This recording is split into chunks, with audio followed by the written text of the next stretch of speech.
नमस्कार दोस्तों, कैसे हैं आप? आशा करता हूँ आप बहुत बढ़िया होंगे और अच्छे होंगे।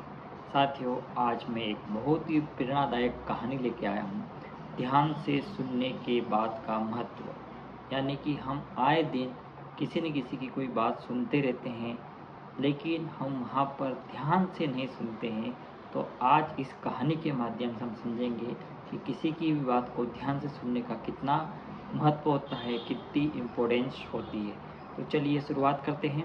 साथियों, एक सेठ बस से उतरते हैं और अपना सामान उतारते हैं और मज़दूर को आवाज़ लगाते हैं। उनके पास एक मज़दूर आता है, तो वो कहते हैं कि इस सामान को इस जगह से इस जगह तक ले जाना है, कितने पैसे लोगे?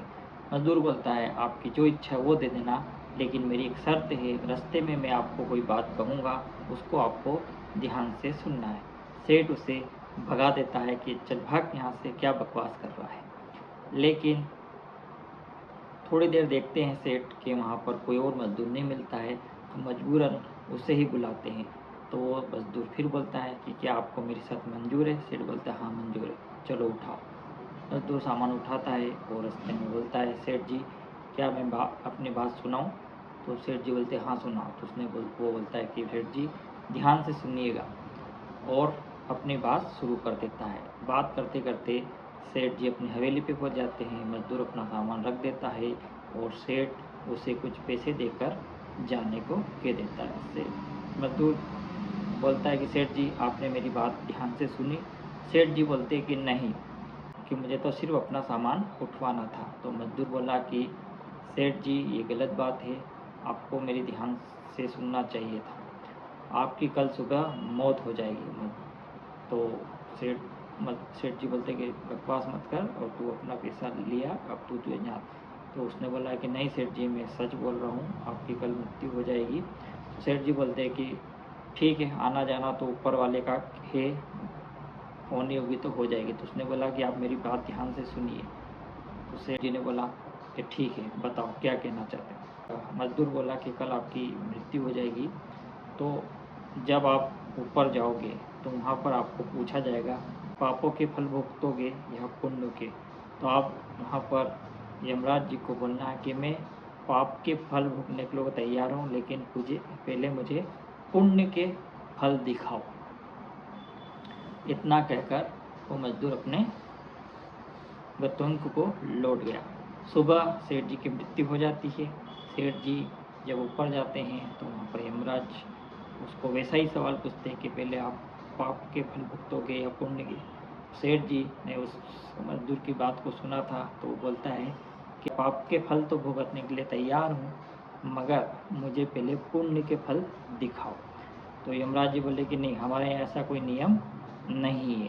तो सेठ जी बोलते हैं पूछा है क्यों? फिर आपने पूछा है तो फिर आप मुझे पुण्य दिखाओ। तो वो बोले कि हमारे यहाँ ऐसा कोई नियम नहीं है। तो वो बोलते हैं कि वाह, धरती पे तो मैंने अन्याय करते देखा था, अब यहाँ ऊपर भी अन्याय होने लगा है।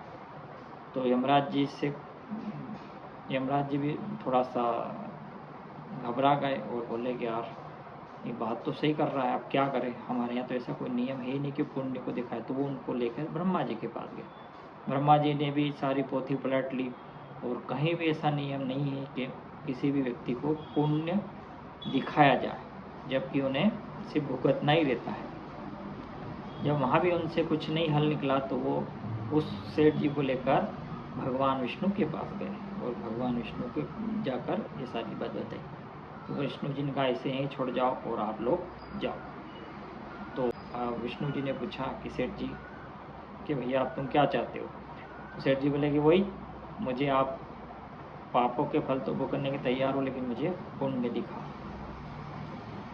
तो विष्णु जी थोड़े से मुस्कुराए और बोले कि भाई, धन्य है वो मजदूर गुरु जिसने तुम्हें ये बात समझाई थी।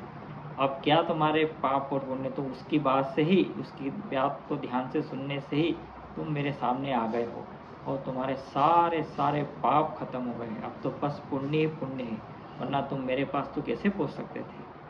तो इस कहानी का अब हम मोरल देखें तो इस कहानी का मोरल यही है कि हमें किसी की भी बात, छोटा हो या बड़ा, गरीब हो या अमीर, ध्यानपूर्वक सुननी चाहिए। कौन सी भी बात कब, कहाँ, किस रूप में हमारे काम आ जाए हम नहीं जानते।